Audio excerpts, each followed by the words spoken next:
We begin with NBC's Gary Grumbach, who has been following every step of this trial from inside the courthouse. NBC News legal analyst and former U.S. Attorney Joyce Vance and jury consultant, former prosecutor David Henderson. Thank you all for being here. Gary, remind us what few details we actually know about this jury, first of all. And when you were inside the courtroom itself, what was your impression of them?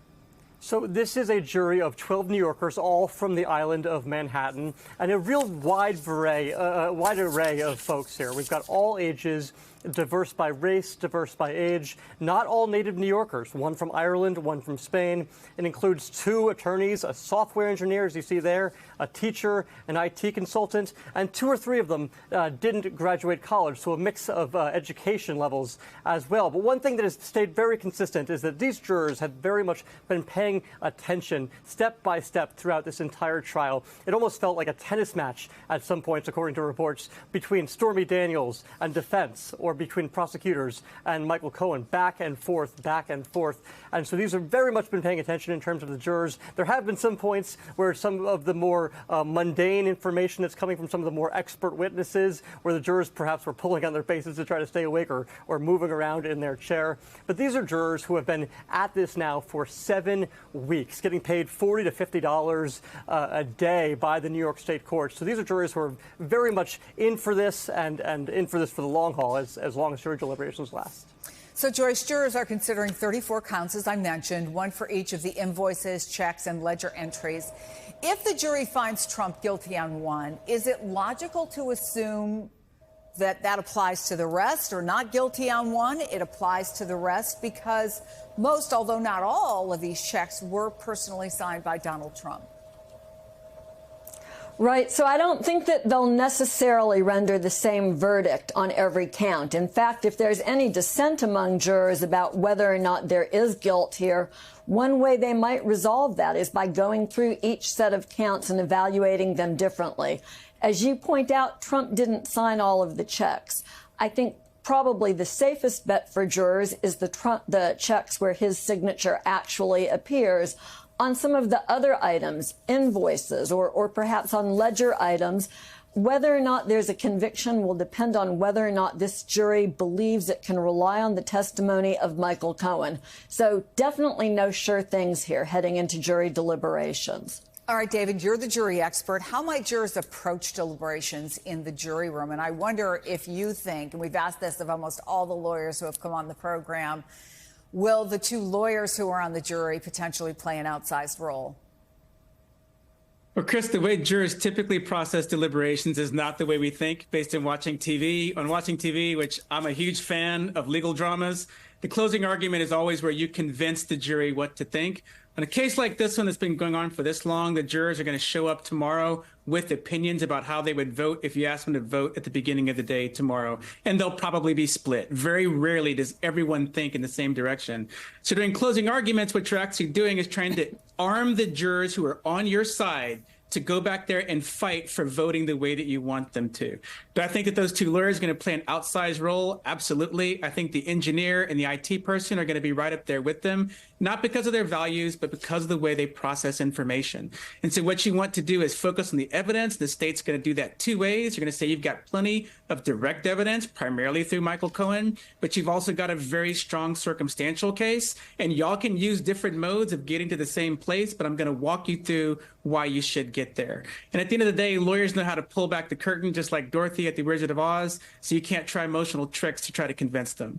So there's the case, obviously, Joyce, and, the story that both sides are going to tell, the stories. But then there's the law. And to elevate charges to a felony, Judge Merchan has said the jury needs to unanimously find that Trump falsified documents to commit or conceal a separate crime, although they don't have to agree on what that separate crime was, a tax crime or a violation of election law.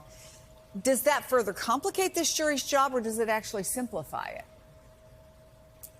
So New York law in this regard actually simplifies the jury's law. This is something that's done routinely, this charge regarding false business records. It's unusual to have these sorts of crimes, these campaign finance related crimes, but the principle is well established that jurors don't have to speak with a single voice or a single mind when they decide what the other crime that's being concealed or committed is.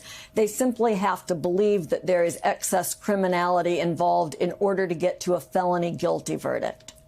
So, David, if the jury does come back and they say they're stuck at any point, Judge Merchan could read them what's known as an Allen charge to try to get them unstuck.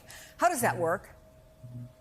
Basically, the judge tells them, look, folks, I know y'all are having a hard time reaching a consensus, but if you can't reach a consensus, we may have to come back here and do it all over again. So please, please, please try really hard to reach a consensus. I can put legalese in there, which is what you're going to hear if it comes to that. But that's essentially what actually has to happen here. And that would be a victory for the defense. The victory for the defense would come in the form of a hung jury. One or two people say, look, I'm just not going to vote to convict the former president, which is why you're going to hear president from the defense's mouth probably 100 times tomorrow during deliberations. However, it's really hard to predict whether that's going to happen because not only does it take someone who views the evidence that way, it takes a really obstinate person to stare down 10 or 11 other people and say, I'm just not going to do it. It's actually very rare for that to happen. One of the questions I get a lot, and have gotten a lot over the last couple of days, Joyce, maybe you have as well, is how long do you think it's going to take? And of course, the answer is no one knows. Having said that, in my limited experience of covering trials, jurors take very, very carefully each individual charge. They go through them individually. They talk about them individually. Is that your much broader experience? And sure, why not? I'll ask you, how long do you think deliberations might take? Well, you know, I think we're looking at a matter of days, not a matter of hours on this one, Chris. This is a jury that has paid careful attention throughout the testimony. Most juries, especially in these sorts of business-oriented cases, are meticulous about working through each of the counts. They'll have to render a verdict on each of the counts separately. And that means they'll put some time into it. They will likely group the counts into the three buckets that they come in, the checks, the invoices, and the ledgers. But within each of those groupings, they'll have to work through it separately. You know, juries can do a lot of very interesting things. Sometimes they want to revisit evidence. Sometimes they have questions for the judge about the legal instructions. It's really tough to predict that dynamic once they get into the deliberation room and to know whether we're looking at a Friday afternoon verdict. Lots of juries like to come back on a Friday and finish up their business before the weekend, or whether this will carry on longer. Let's talk about the public, Gary, because early on in the trial, maybe at the end of the first week or beginning of the second week, we had a number of students who had gone. They got in line at like 6:30 in the morning and got themselves a seat in the courthouse, in the courtroom, I actually think they were able to do. And then when I was in line last week, it was a long line. A lot of the people who were waiting in line next to me didn't make it in because there are three separate lines. Anyway, this is an historic moment. The people I talked to in line all said that they were there, including a lawyer who had driven from Montreal because he said, this is the biggest case, you know, since I've become a lawyer. I want to actually be inside the courtroom. I wonder if we're seeing any activity yet outside the courthouse, because I think on Monday, people had gotten in line on Saturday morning at 6 a.m. to make sure that they were able to get into the courtroom. Yeah, Chris, this is no Taylor Swift concert, but at some points it certainly felt like it with the length of the lines here. We have seen people get in line for tomorrow at 9:30 on Saturday, and I do think we have video showing you of the first few people that were in line standing there. Just remarkable, the interest that is here. And I think we do get jaded sometimes, Chris, as journalists having access to the courtroom, but being able to see the members of the general public, dozens of them over the past few weeks. Some of them, like one couple I met was just in town. They realized that they were in town during the Trump trial, and they got in line. They woke up at 4 a.m., got in line, and were able to get inside the courtroom and watch this. Others, as I think broadcast on your show, actually, Chris, two high schoolers that had the day off from school for Passover. They went inside the courtroom and had the experience to witness this firsthand. So it's remarkable to see folks in line already and what we've seen over the past few weeks. Chris? Let me ask you quickly, David, complaint after complaint after complaint from people who were standing in line, obviously engaged and interested citizens, but they said, I don't understand why I can't watch this on TV. Do you think there's anything about what's happening here or may happen in the future with trials involving Donald Trump that may force a reconsideration? Chris, I certainly hope so. And you got to understand, you're asking that question as someone who's a former special crimes prosecutor. And so I've had to prosecute cases where unspeakable things happen to children. And when I look at this case and the fact that journalists are excluded, journalists were allowed when those children had to take the stand.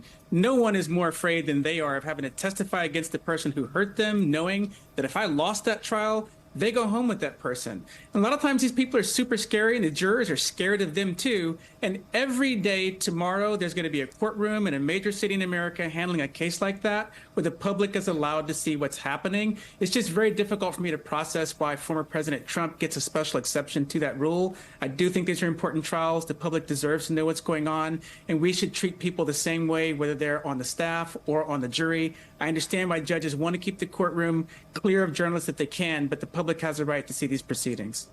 Gary Grumbach, Joyce Vance, David Henderson, important conversation. Thank you all very much.